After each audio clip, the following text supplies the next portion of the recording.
कि कुछ ऐसा वक्त आया जो कि मेरे भाई ने मुझे पढ़ने से रोक दिया और मैं सुबह उठती थी और छुप छुप के स्कूल के लिए रेडी होती थी। और एक दिन ऐसा हुआ कि ऊपर से वो आए और इन्होंने मेरे किताब वगैरह सब फाड़ दिए थे। जो कि अस्सलाम वालेकुम my YouTube family, I hope कि आप लोग ठीक ठाक है और खुशबाश है। और मेरी दिली दुआ है कि जहाँ रहे खुश रहे आबाद रहे। तो मैं आई हूँ आज एक नए ब्लॉग के साथ और मैं आज अपनी रियल जो मेरी स्टोरी है मैंने सोचा आप लोगों के साथ शेयर करूं। और मेरा भी बहुत दिल था और बहुत सारे ऐसे मसाइल लाइफ में आए जो कि सबने मुझसे सवाल किया कि आपके घर वाले कहाँ हैं और आपने ये बात अपने घर वालों को बुला के बात सॉल्व करवाओ। तो सबसे मेन चीज़ जो मेरा मेन पॉइंट आ रहा है कि मेरे साथ ना मेरे भाई ना बहन ना माँ ना बाप, अम्मी अब्बू तो इस दुनिया में नहीं है। एक बहन है जो कि बाहर सऊदीया में रहती है और मेरे भाई मेरे नहीं हैं। तो आज मैं अपनी कहानी यूट्यूब पे लेकर आई हूँ एज अ रियल और हकीकत सोचा मैं ये शेयर कर दूँ। मेरा नाम ईमान है और मेरी पैदाइश सऊदी अरब से है। और मैं 10 साल की थी कि मैं वहाँ से आई। और मेरे अब्बू की दो शादियाँ हुई थी मेरे अब्बू की। तो सबसे पहली बात यह है कि मेरे अपने भाई जो थे वो सऊदीया में रह गए थे, क्योंकि जाहिर सी बात है हाँ, मैं एक मिडिल क्लास फैमिली से ताल्लुक़ रखती हूँ। मेरे अम्मी अब्बू इतने पढ़े लिखे नहीं थे, एक गांव की में रहते थे। अब्बू के छोटा था तो गांव में बहुत मतलब जुल्म होता था खेत वगैरह पे इस चीज़ पे। तो अब्बू अपने इससे भाग के चले गए थे सऊदीया। फिर उन्होंने अब अम्मी से शादी कर ली। सबसे पहली जो उनकी वाइफ़ है वो जो है उनकी अपनी कज़न है, मेरी अम्मी गैर थी। उन्होंने शादी की। फिर अब्बू वहाँ पे ठेके उठाते थे, जैसे रोड के ठेके होते हैं सऊदीया में, वो उठाते थे। फिर हम सब की बहनों की धीरे धीरे धीरे पैदाइश वहाँ हुई। जो मेरी 5 बहनें हैं और 4 भाई हैं, जो कि 3 बहनें बात नहीं करती और एक करती है और 5वीं मैं हूँ। तो वक्त ऐसा था कि हम आए सऊदीया से इस गुर्बत में और इस माहौल में बहुत मतलब बहुत उतार चढ़ाव देखे अपनी लाइफ में, बहुत देखे।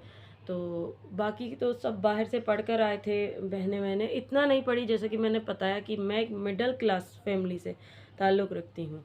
तो बाकी मेरे भाई थे 2 और मैं थी। तो अब्बू ने एडमिशन करवा दी हमारी किसी सरकारी स्कूल में। तो जो मेरा सौतेला भाई था वो हमसे बहुत जलता था, बहुत बहुत मतलब इनका बस ना चले। वो हमारी अम्मी के जितने बच्चे थे ना वो उनको मार देता। वो असल में अब्बू ज़्यादा उन अम्मी से प्यार करते थे, तो वो उस चीज़ को उन चीज़ों को ना वो चीज़ जेलस होते थे, तो बहुत जलते थे हमसे। तो अब्बू को कहता था कि ना, मैं ये कहानी शेयर कर रही हूँ एक बेटियों के लिए कि जो कि अगर पढ़ी लिखी ना हो ना तो वो बहुत मुश्किलों का सामना करती है, क्योंकि मैं कर चुकी हूँ उस चीज़ को ना। तो अब्बू को कहता था नहीं बेटियां नहीं पढ़ाओ बेटी। तो अब्बू मुझे कहता था कि इनको भाई को कहता था नहीं, मेरी बाकी तो इतना नहीं पढ़ी, एक को पढ़ना चाहिए ना बेटी को। तो अब्बू मुझे भेजते थे स्कूल ना। तो वो सोए हुए थे तो कभी कभी मैं सुबह उठती थी और मैं फटाफट तैयार होके ना अम्मी के पास जाती थी, अम्मी नाश्ता दो जल्दी क्योंकि भाई नीचे आ जाएंगे, उससे पहले मैं चली जाऊँ। अच्छा मतलब वो दिन मेरे इतने मुश्किल गुजरते थे, इतने मुश्किल इतने टफ़ होते थे कि मैं आप लोगों को बता नहीं सकती कि मतलब वो मेरी लाइफ कैसी थी।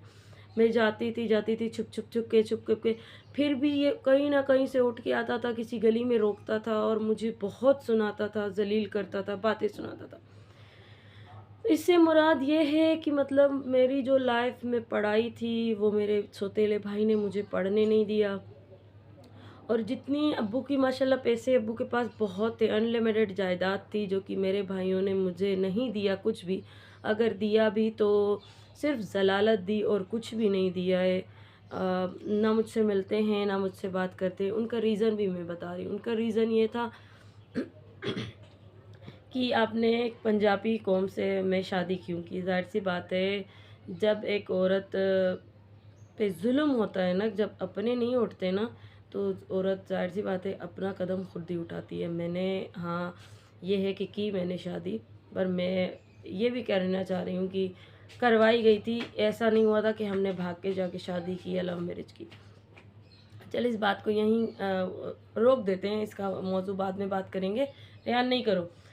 फिर क्या हुआ, एक दिन ऐसा आया कि एक टीचर थी जो कि मुझसे बहुत प्यार करती थी, बहुत प्यार करती थी। और मतलब मेरे जो सौतेले भाई थे वो इतना जुल्म करता था। अब्बू मुझे बैग या मुझे पानी की बोतल दिलवाते थे, वो तोड़ देते थे ना। तो मैं एक दिन ऐसे गई और मेरे शूज़ अक्सर वो फाड़ देते थे कैंची से उठा के, मेरा जो सौतेला भाई था ना। आज मैं जर्नली अपनी लाइफ की एक जो कहानी है वो आप लोगों के साथ शेयर कर रही हूँ। तो ऐसा हुआ था एक दिन कि मतलब उठी थी मैं, सुबह का टाइम था, पॉलिश नहीं थी, तो मैंने सरसों का ऑयल लिया, वो रूही में डिप किया और मैंने अपना शूज़ पॉलिश किया। अपना शूज़ पॉलिश किया कि भाई बच्ची थी, मुझे इतना पता नहीं था, 10 साल की बच्ची थी, इतना पता नहीं था मुझे कि ऑयल लगाने से और डस्ट जम हो जाएगी। मैं कह रही थी मेरा चमक चमक रहा है, मैं पहन के चली गई। ये मैं लगातार करती रही। फिर जब उसमें मट्टी जम जाती थी तो अपने दुपट्टे या किसी चीज़ से ना साफ़ कर देती थी मैं शूज़ को, कि क्योंकि मेरे घर में सिर्फ अम्मी अब्बू राज़ी थी मेरी पढ़ाई पे। मेरा भाई जो था, बाकी मेरे फैमिली मेम्बर राज़ी नहीं थे, क्योंकि वो मिडिल क्लास से ताल्लुक़ रखते थे। तो ज़ाहिर सी बात है उनको बुरा लगता था कि बेटी को पढ़ाना नहीं चाहिए। तो वक्त गुजर गया, एक शूज़ मेरा टूट गया। तो एक टीचर थी, उन्होंने मुझे शूज़ दिलवाया। जब मैं घर आई तो मुझ पे गुस्सा किया गया। बोतल और शूज़ मुझे टीचर ने एज़ अ फेवरेट स्टूडेंट्स मुझे दिलाया था। फिर जब मैं घर आई तो मुझ पे गुस्सा किया गया, बहुत गुस्सा किया। मुझे मारा भी मेरे घर वालों ने कि हमने आपको पॉकेट मनी नहीं दी थी, कहाँ से लाई वो। बहुत सारी बातें हुई। फिर सुबह हुई, मेरे अब्बू ने भी मना कर दिया, मेरे भाई ने कान भर दिए थे, मेरे अब्बू ने, अम्मी ने, सब ने मना कर दिया, बस स्कूल नहीं जाएगी आज से। मैं बहुत एक कमरे में बैठ के बहुत रोती रही, बहुत रोती रही, बहुत रोती रही। अल्लाह से दुआ करती रही कि अल्लाह मुझे इतना हौसला दे कि मैं पढ़ाई तो छोड़ दूँ, पर मेरे जो इस वक्त बात आई है ना वो मेरी क्लियर हो जाए। मैं रोती रही। तो अब्बू इतने में आया रूम में और कहने लगा कि आपकी बड़ी जो बहन है ना वो कल आपके साथ स्कूल जाएगी और पता कर लेगी कि ये शूज़ और बॉटल वाक़ई आया, आपको टीचर ने दिलाया। मैं इस चीज़ से बहुत खुश हो गई। मैंने कहा ठीक है, ठीक है, ठीक है।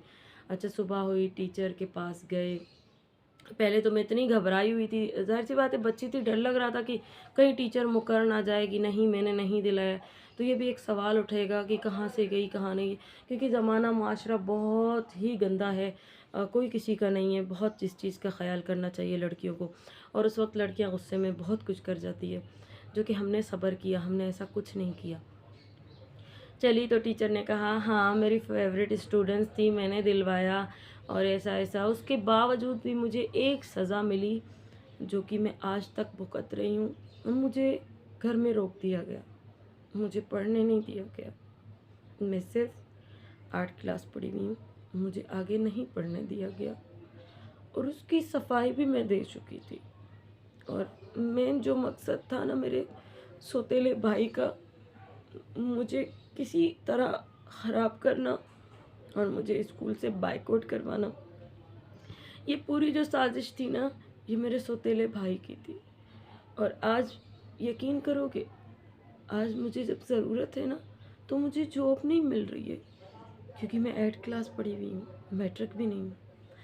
तो मुझे इस वक़्त शर्म नहीं आ रही है अपनी कहानी सुनाते हुए कि मैं एक मिडिल क्लास से हूँ और मैं इतनी पढ़ी लिखी नहीं हूँ। बल्कि मुझे फ़ख्र हो रहा है, मुझे अच्छा लग रहा है कि मैं हर लड़की को बता सकूं कि आजकल माशरे में अगर आप लोग छोटे हो ना, तो किसी और चीज़ पे फोकस ही नहीं करो। मेन जो टॉपिक आ रहा है, मेन जो चीज़ है, अपनी पढ़ाई। आपकी पढ़ाई इस वक्त बहुत ज़रूरी है, बहुत ज़रूरी है। कोई किसी का नहीं है। अब देखे कि मेरे घर वाले मेरे साथ नहीं हैं, और कहते हैं ना कि जब घर वाले साथ नहीं होते ना, फिर ससुराल में इज्जत नहीं रहती। और सेम ये मेरे साथ है। ये मेरे साथ इसीलिए है कि मैंने, जब इन्होंने मेरे साथ गलत किया तो मैंने कहा गलत है तो गलत है, मैंने फिर उनका साथ नहीं दिया। अब इसका अलग मौजू नहीं निकालना कि मैं भाग के शादी नहीं हुई थी मेरी। शादी हुई थी मेरे ताया के इजाज़त से, ठीक है, ताया ने करवाई थी, अकेली नहीं हुई थी। तो मेरी बात यहाँ पे आ जाती है, एक बात कहानी कि सौतेला भाई सौतेला होता है, अपना कभी भी नहीं होता। इस वक्त वो वक्त आ गया है मेरे ऊपर कि अगर मैं जॉब करती तो मैं हर चीज़ ख़रीद सकती। इस वक्त मैं 10-10 रुपए के लिए परेशान हूँ और मैं दूसरों से भीख मांग रही हूँ और मैं दूसरों को मिन्नतें करती रहती हूँ। ना मुझे जॉब मिल रही है, ना मुझे कोई और जॉब मिल रही है। मैं इस वक्त बहुत परेशान हूँ और मैं हालात का सामना कर रही हूँ। हालात का सामना कर रही हूँ कि अल्लाह पाक कोई ऐसा बंदा आए, मुझे एज़ अ हेल्प नहीं चाहिए पैसे, मुझे मेरी ज़िंदगी में कोई ऐसा लम्हा आए कि मेरे यूट्यूब आगे बढ़ सके और मैं कुछ कर दिखाऊं, अपने ख़ास करके जिन्होंने मेरे साथ जुल्म किया उनको करके दिखाऊं कि मैं कर सकती हूँ। पढ़ी लिखी नहीं हूँ पर मैं कमा सकती हूँ। तो मेरी ये वीडियो आज उन बहनों के लिए थी जिन बहनों ने अपनी दोस्ती के चक्कर में, प्यार के चक्कर में अपनी पढ़ाई ख़राब कर रही है, भाग जाती है, ये करती है, कुछ भी काम नहीं आएगा। मेन पॉइंट जो काम आएगा, आप लोग भाग गए, बात समझ में आई, आप लोग भाग गए, आप लोगों ने जाके शादी कर ली, वो बंदा आपको दिन रात टॉर्चर करेगा और आप लोग बेजार होके जब निकलोगे ना तो आपके हाथ में आपकी डिग्री नहीं होगी। अगर डिग्री नहीं होगी ना तो भूखे मर जाओगे। प्यार पूरी ज़िंदगी साथ नहीं देता। ये मेरी बात आज पेन और कागज़ उठा के ना उस पर लिख लो कि आज ये मैं सच कह रही हूँ। चले, मैं अपनी एक और कहानी आप लोगों को नेक्स्ट एपिसोड में, नेक्स्ट पार्ट में शो करूँगी। तो मुझे दीजिए इजाज़त। अल्लाह हाफ़िज़।